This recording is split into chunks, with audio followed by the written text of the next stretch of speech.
ஒருவருக்கு பிள்ளைகளால் பிரச்சனை இருக்கே, பிள்ளைகளால் தொந்தரவு இருக்கே, பிள்ளைகளால் போராட்டம், சிக்கல் இந்த மாதிரி விஷயங்கள்லாம் அவர் அனுபவிக்க போகிறாரு அப்படின்றது அவருடைய ஜாதகத்தில் இருக்குதுன்னு வச்சுங்களேன்.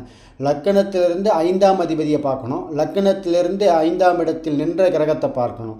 இந்த ரெண்டுமே அவர் எந்த சாரத்தில் நிற்கிறாருன்னு பார்த்து அந்த சாரநாதனுடைய திசையோ புத்தியோ போகும் காலத்தில் அந்த ஜாதகருக்கு பிள்ளைகளால் பிரச்சனைன்றத தெளிவாக சொல்லிடலாம். இப்போ உதாரணத்துக்கு கடக லக்கணம் 5ஆம் இடத்துல சனி, அவர் கேட்டை நட்சத்திரத்தில் இருக்கிறாரு. அந்த கேட்டை நட்சத்திரத்துக்கு அதிபதியான புதன் கடக லக்கணத்துக்கு அட்டமத்தில் கும்பத்தில் இருக்கிறாருன்னு வச்சுங்களேன். அந்த திசையோ அந்த புத்தியோ போகும் காலங்களில் அவர்களுடைய பிள்ளைகளால் அந்த ஜாதகருக்கு ஏற்படக்கூடிய போராட்டம் சிக்கலை தெளிவாக எடுத்து சொல்லும். இந்த கோள் நின்ற பாவகம், கோள் நின்ற சாரநாதகனின் தசாபுத்தி காலங்களில்